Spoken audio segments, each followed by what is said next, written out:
Welcome once again, listeners, to Chesslecture.com. This is International Master William Paschall. Today's lecture is one of our suggestion box lectures. I've decided to answer the question as to how to deal with the Smith-Morra Gambit against the Sicilian defense. After e4, c5, d4, we see a very straightforward attempt by white to strike in the center. At this point, black really has no choice. Pretty much you have to play c takes d4 in any case, trading a side pawn for a central pawn, generally always a good thing to do. Now, the Smith-Morra Gambit proper begins with c3. Before we really go into the main focus of our lecture, how to play against Smith-Morra proper, I want to have a little bit of talk about other possibilities in this position and a little bit of general discussion about the Smith-Morra, its reputation, and how good it really is.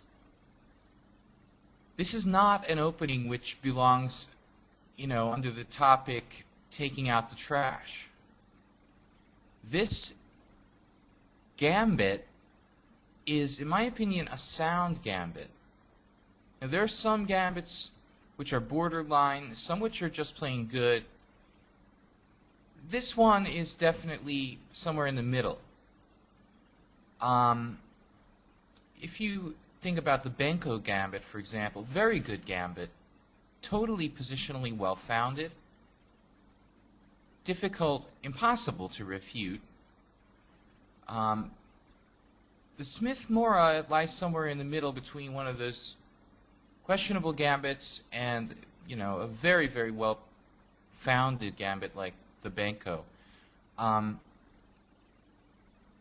thing is that white has several other moves in this position that really need to be discussed, and people just sort of throw them to the side like it's totally unimportant. Most importantly, white can play knight to f3.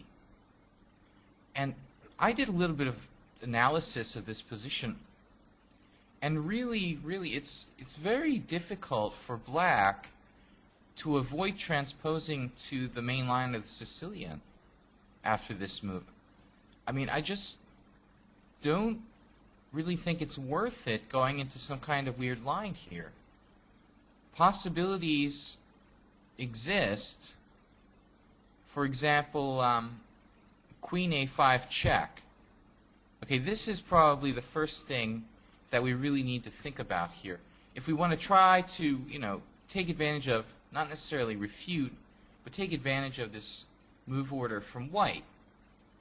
So if Queen a5 check, are we getting ourselves some kind of benefit from this, or are we making things more complicated by bringing our queen out so early? I mean, basically, after Queen a5 check, I think white will probably just play c3 anyway. And after that, I think we just have a kind of weird position.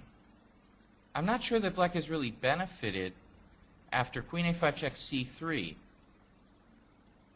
In any case, white is threatening to recapture on d4, if nothing else with the knight. More problematically, the queen on a5 could later on come under attack by something like knight a3 to c4 if black is to just pass here or something. Of course, we'd probably play d takes c3, knight takes c3. And then we, reach this position where it's really an open question as to whether the development of the queen to a5 was a good idea. I just somehow doubt it. I really doubt it. I mean, it may feel like we got Queen a5 for free, but it's not clear that Queen a5 is a good thing, because that queen is more likely to come under fire than it is to be a benefit in this kind of position. So I'm going to rule this out. I'm going to say that I don't like Queen a5. And by the way, the other move, e5, although tactically possible, is just plain bad. Many people may fall for the trap. Knight takes e5, queen a5 check.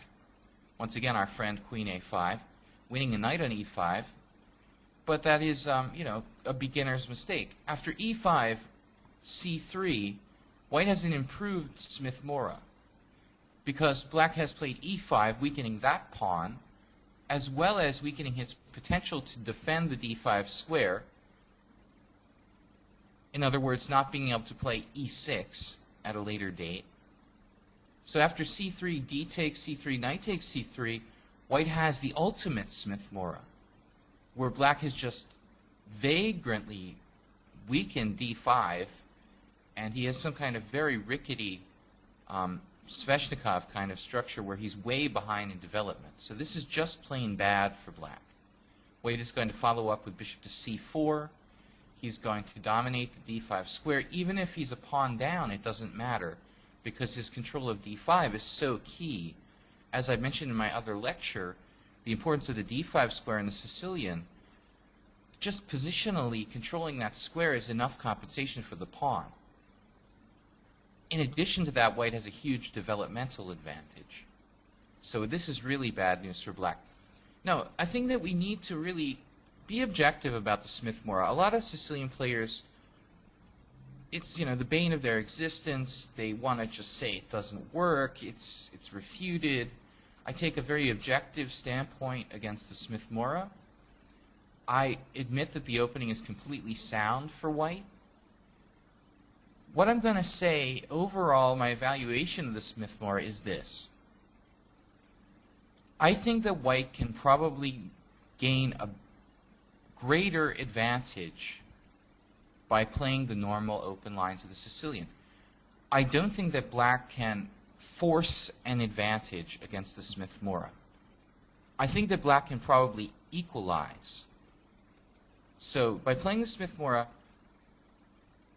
you gain a lot of tactical possibilities, a lot of tricky possibilities. It leads to a very sharp struggle, which is good if you're better than your opponent in tactics and you're well prepared. But objectively, I think the Smith-Morra gives black greater chances to equalize than the normal lines of the open Sicilian. Now, I should mention, you know, so black here should play knight to c6. And if white wants to transpose, or whatever move you play in the normal Sicilian, in other words, you have to be a little bit careful, though. I mean, this is why knight f3 is so dangerous. You know, a lot of people don't even consider this move. But this could be a very good idea for white. It's kind of like the center game. If you look at the moves e4, e5, d4, e takes d4 is more or less forced. And now, a lot of players play knight f3 here. And then the debate centers around whether bishop b4 check is a good move or not. This is kind of an open question and not really my domain, because I'm not an expert on e4, e5. But many players just allow white to transpose to a normal scotch.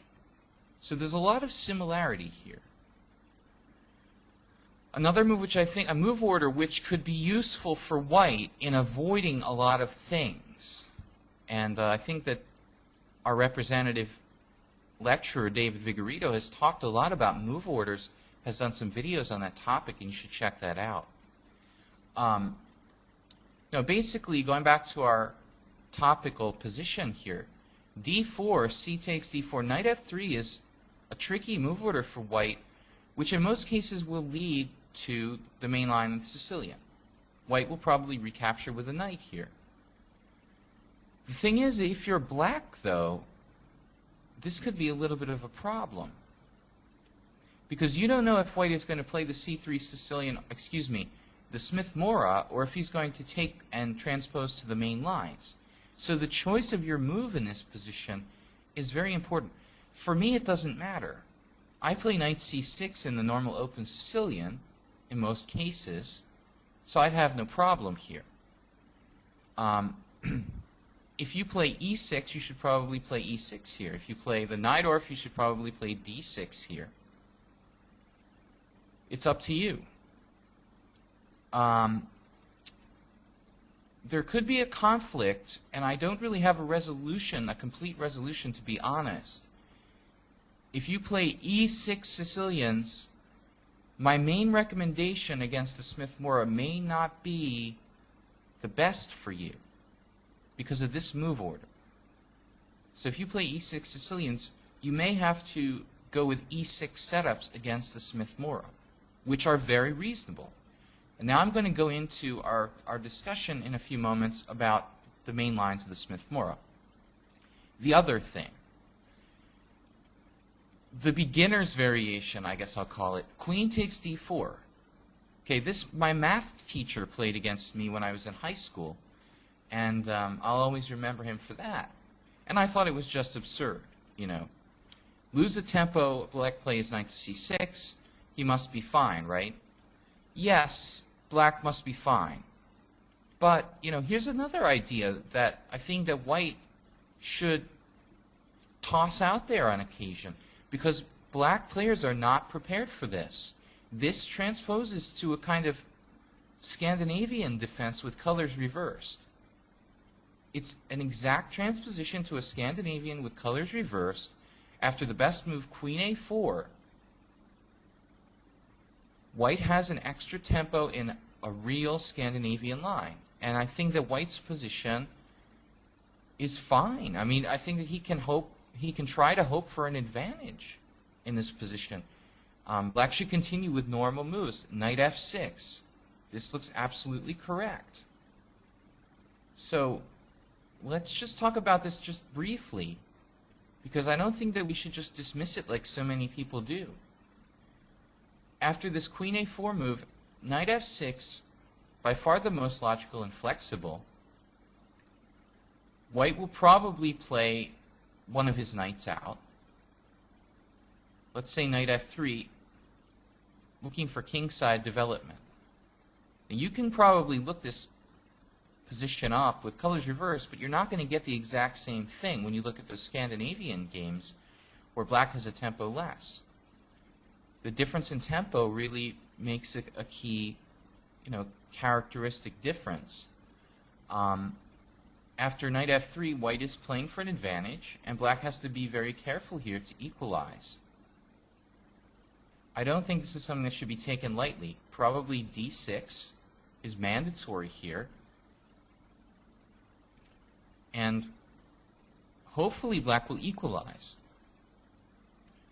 After d6, knight c3, I like e6 with a very flexible setup.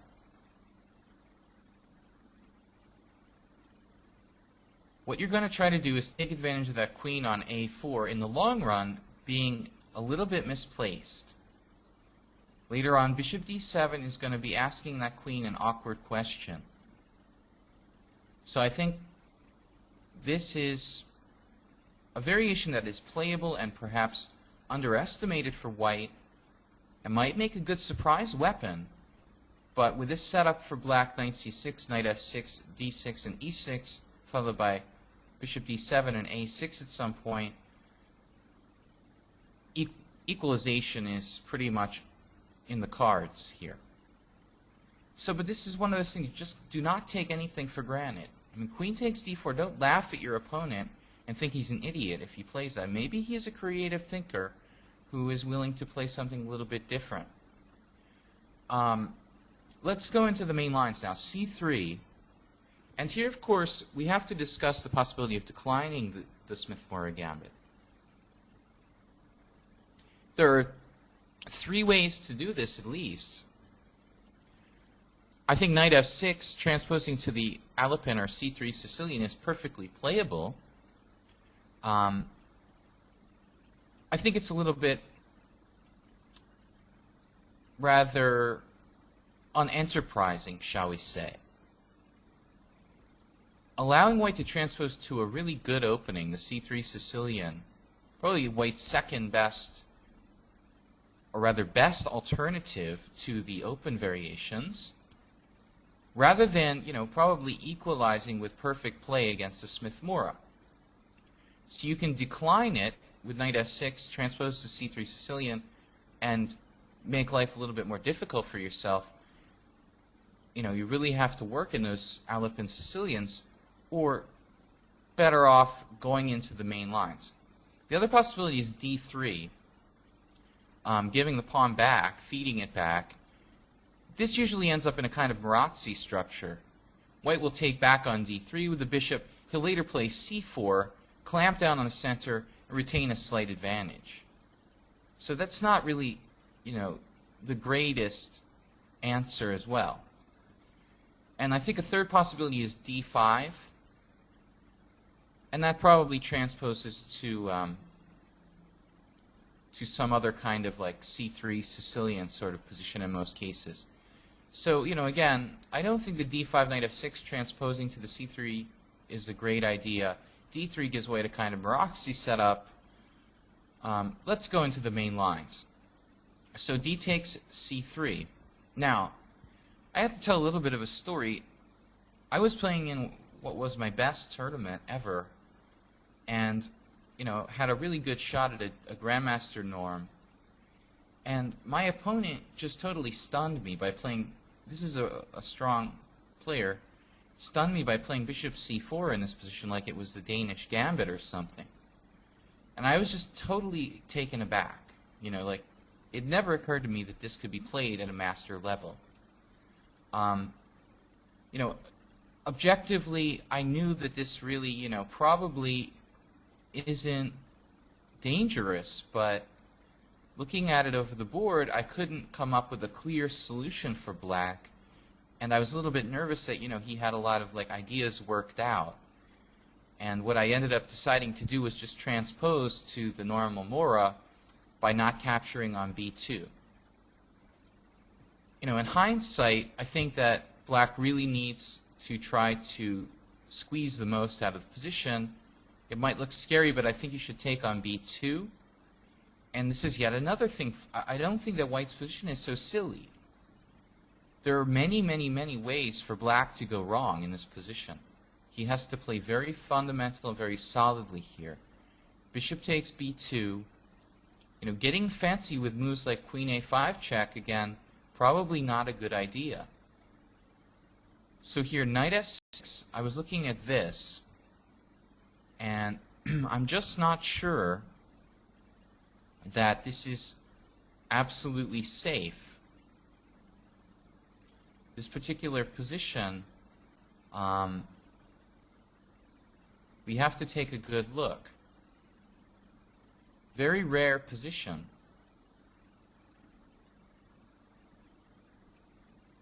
Knight f6 is one possibility. I'm a little bit concerned about e5. And I'm afraid, maybe knight f6 is a little too fancy. Black has some funky possibilities in this position, like queen b6. But sometimes you get the feeling like you're going a little bit too far.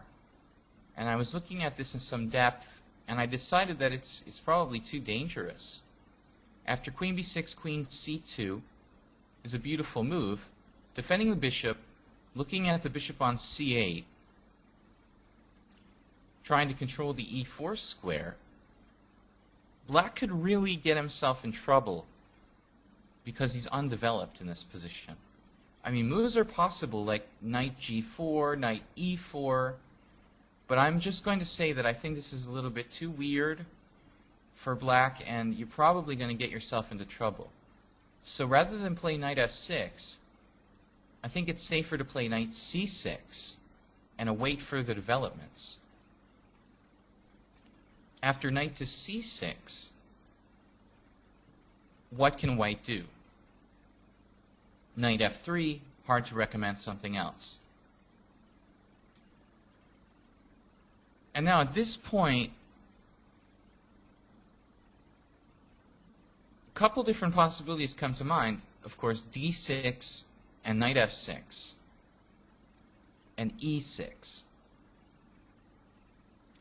Maybe of all those, e6 feels the safest. After knight f3,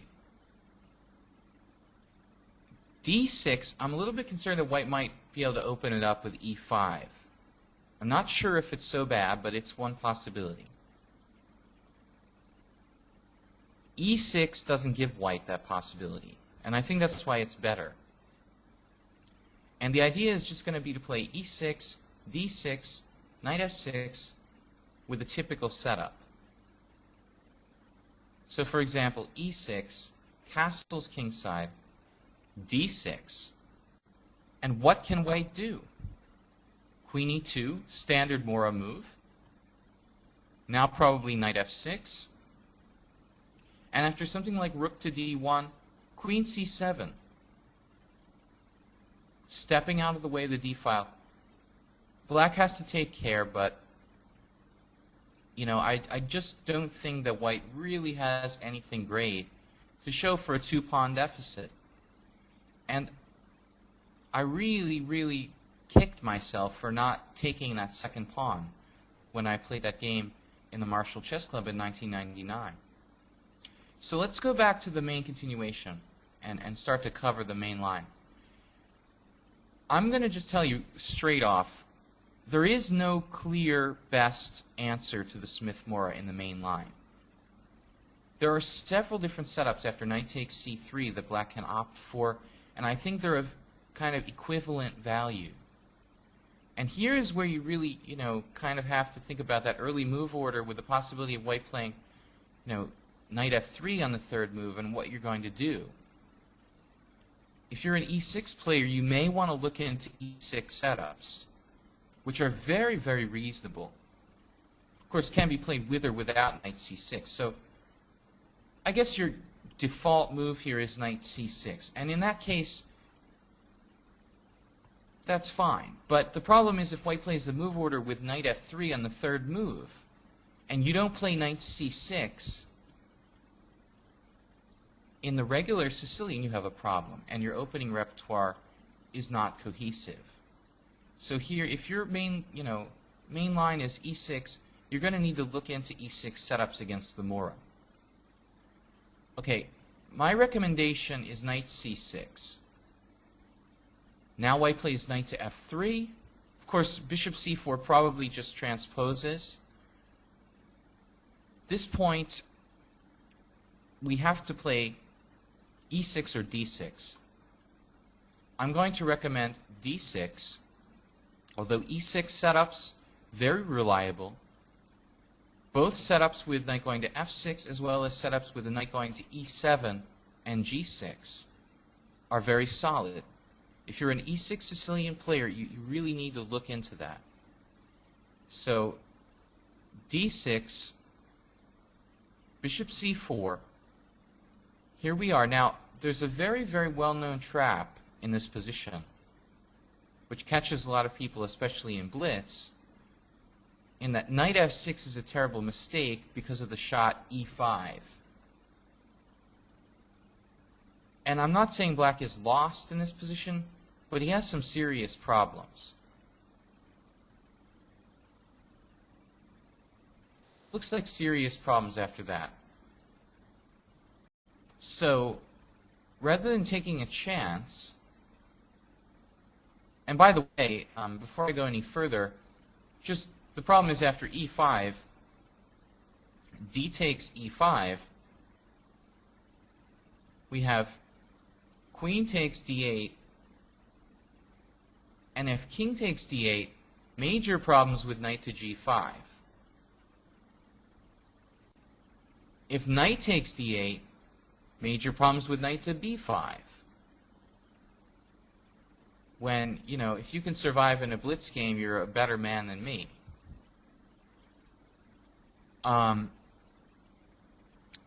Probably black has to play this awful knight g4 in this position and just suffer with a worse game. But there's no reason to allow this. Oh, and by the way, e5, knight takes e5, of course, a tragedy. Knight takes e5, d takes e5, bishop takes f7, and black has to resign because he loses his queen. Or she. No, we can't play knight f6. We can transpose to e6 lines with e6, but that's not going to be the focus of my lecture. I've had good results with this move a6, which is a useful move in all situations in Sicilian. Just a word of caution. There are some situations where a6 will come back to haunt you. You have to be very careful about the b6 square. White might try in some positions to use that with something like bishop a3 and knight a4. So you have to be really careful that that b6 square doesn't become a target. a6 has the point of cutting out that trick with knight b5 that I was talking about. That's one of the main ideas. So we're preparing to play knight f6 when we won't have to face the knight b5 trick. And a6 is a useful move, taking away, b5 from white, preparing a later b5 once we get developed. Okay, don't try to play that too early. White castles here in most cases, but there's another move which deserves really serious consideration. Bishop to g5. And this has been recommended, I believe, in some Smith-Morra books. But it didn't, it's not a move that really cost me a lot of sleep at night. It may be white's best move in this position, but I'm not really worried about it. However, our options are limited. If you're not really comfortable with doubled pawns, then this position may not be for you. But I'm very happy with doubled pawns. Check out my lecture on doubled pawns. Bishop g5, knight f6. Only move, good move, absolutely fine. If white wants to take that knight unprovoked, I'm very happy to see it. Bishop takes f6, g takes f6. We have the open g file to use for attack. We have the possibility in some lines of bishop h6. And we have a massive amoeba of pawns in the center to protect the black king. I play this Richter-Rouser with black where, in the main lines of the Sicilian, I have this kind of position. The only difference is I don't have an extra pawn. So I'm very happy to have an extra pawn, and I think that black is okay here. Now, I don't think that taking on f6 is objectively dangerous. White should just continue with normal moves, castle, and now e6.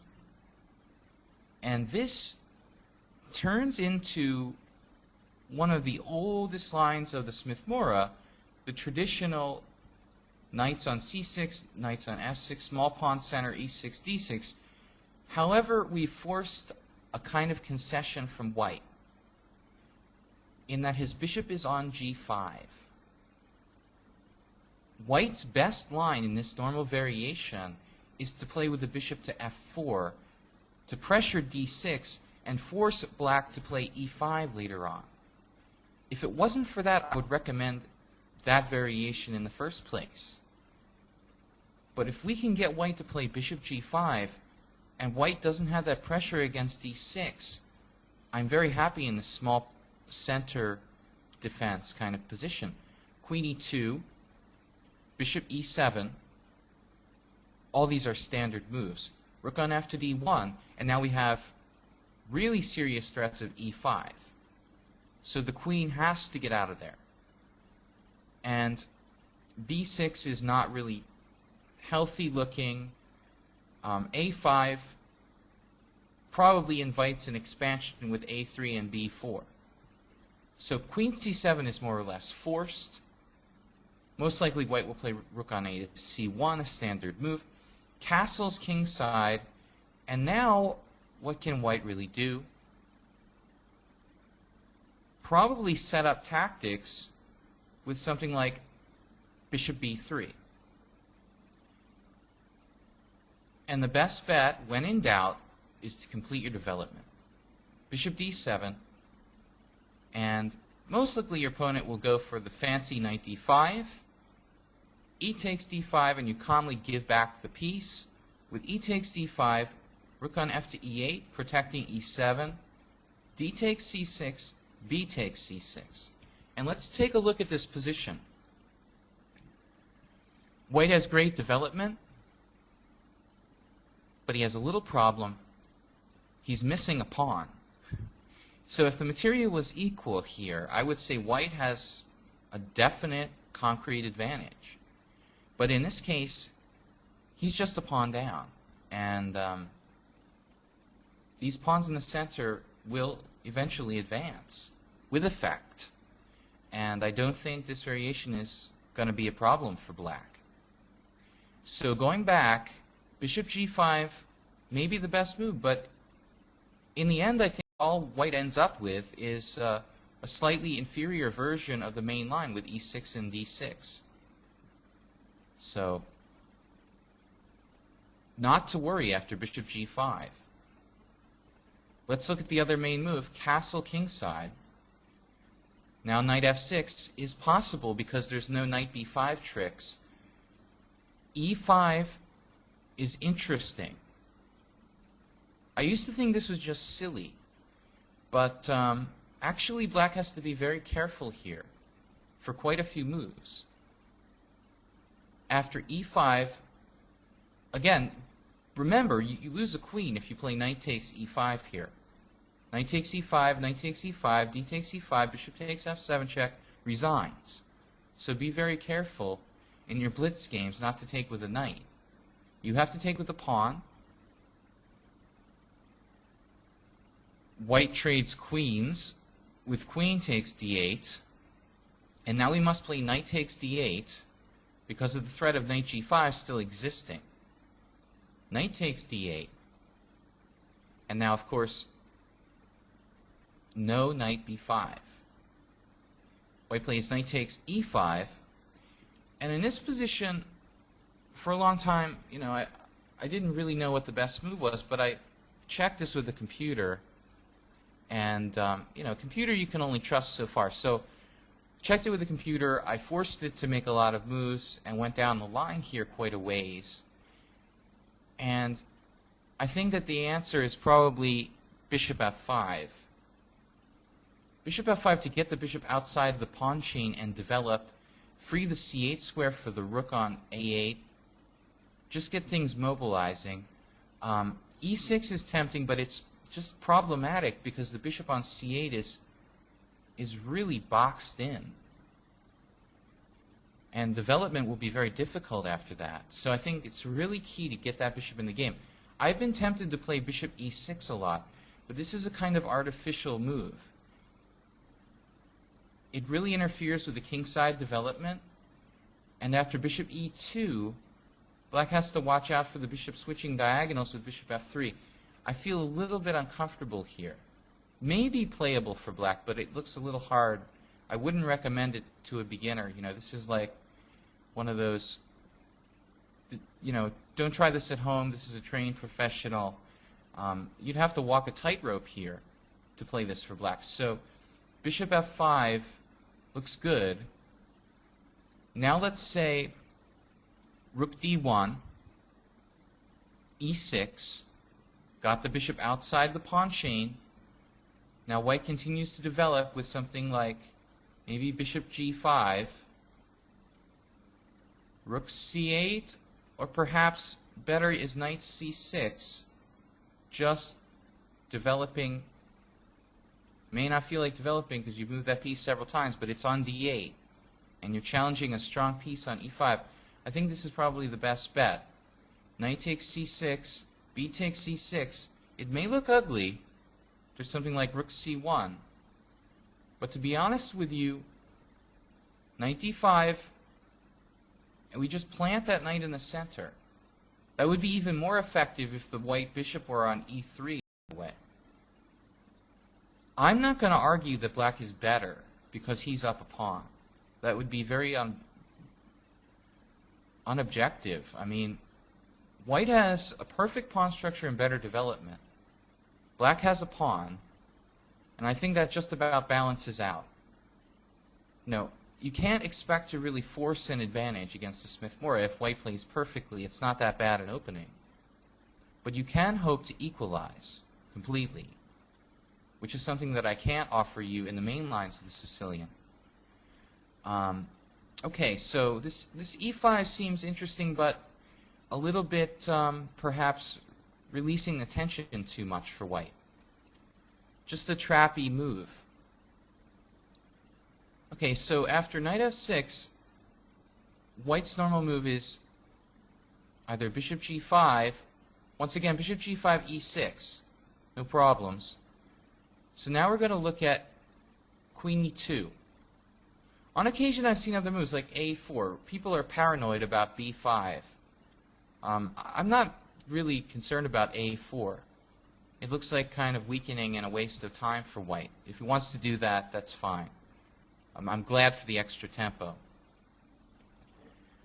Queen e2, and now we get to the second main point of our move order. Bishop g4 is possible now. There are no tricks with bishop takes f7 like you see in some positions. The knight on f6 defends the bishop on g4. Notice that bishop g4 was not playable at an earlier date. It is only playable now because it is now defended with the knight on f6. Bishop g4, and now difficult to say what the best move is for white.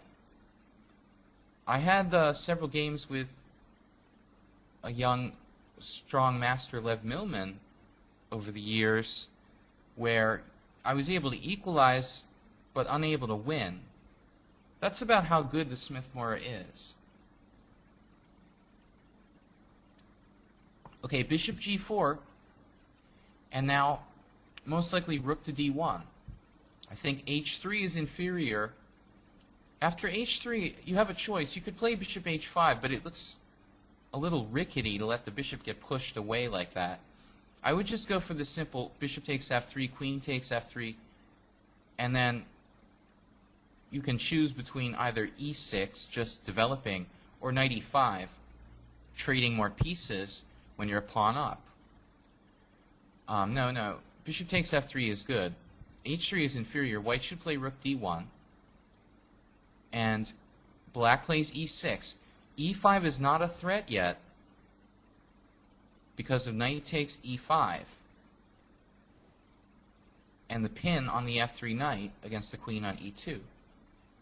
So e6, and at this point white plays bishop f4, probably the most critical move. And once again, we have a little threat in e5. Potential threat in e5. So here, we need to take a look and decide if e5 is a threat or not. It doesn't seem like it's an immediate problem. Bishop e7, let's take a look at that. There are other moves, though, that are more aggressive, like knight h5. This needs to be looked at. It feels a little bit sketchy, to be honest with you, to put the knight out on the side of the board. I want to check bishop e7 and make sure that move, which is more fundamental, is good. Is there any problem with white playing e5 here? That's the key question. It looks like e5 doesn't work because of knight h5 now. This makes more sense. White commits himself to this overextension, and then we play knight h5. And I'm not sure white has anything to show for it. Maybe just a lost position, because he no longer can support e5. So that's the way to play it. Bishop e7. Now white to play. What to do? Hard to recommend a good move for white. Rook c1, probably the best. And my favorite setup is to use queen b8. You see, this is the beauty of this whole setup with bishop coming to g4. You avoid all the tricks with the queen on c7 and the knight landing on d5. You secure d6 and prepare knight e5, blocking that square if necessary. You also support b5. Later on you can castle and bring your rook to c8. Black has a great game. The other way it could happen would be something like h3, bishop takes f3, again not messing around with the awkward bishop h5, queen takes f3, e5 is a threat, queen b8, rook c1, castle kingside, The last time I played this position was in a blitz tournament in Oslo, and my opponent just tried and tried. He was a master, but he couldn't find anything in this position. In the long run, I think black is very, very solid at pawn up. White has some compensation, but it's just not quite enough because black's control of e5 is so good. Now, one key point I should mention is, just one sort of positional idea that a lot of weak players allow. After something like, let's say, a3, any random move, knight e5, under no circumstances, is it good to take on e5. You take back. You may think this was like a bad thing for black. Now, oh, I'm up a pawn, but it's a doubled pawn. But it's a great double pawn. It controls the dark squares. You're preparing to play bishop c5 and maybe even plant that bishop on d4, followed by something like queen a7. And queen a7 is another good maneuver too. Now, black is clearly better even though he has an extra doubled pawn. His opposite color bishop is a great piece. So, very good stuff for black. This is about all I have to say. I think that white, the onus is on white to prove something here at the end of the day, and maybe enough to maintain equality, but never should white gain an advantage with a Smith-Morra against accurate play. This setup is one of many. Once again, going back to the initial position where the Smith-Morra begins, I just want to reiterate that there could be some move order issues. If white plays knight f3 and you play the e6 Sicilian, you're going to have to play what you play, which is e6. And when they play c3, you're not going to be able to play my recommended setup. So, at that point, you have to decide to learn an e6-based setup, which is fine, or possibly to play some kind of c3 Sicilian after a move like knight f6. This is really the only flaw in my system. That these e6 and d6 players may have some move order problems, but on the positive side, very few players use this move order for white. It's kind of like a little bit deep, and I think most c3 or Morra Gambit players are going to go for the straight up c3, and then you've got no issues. This is International Master William Paschall signing off from Chesslecture.com and my lecture on how to play against the Smith-Morra Gambit. See you soon.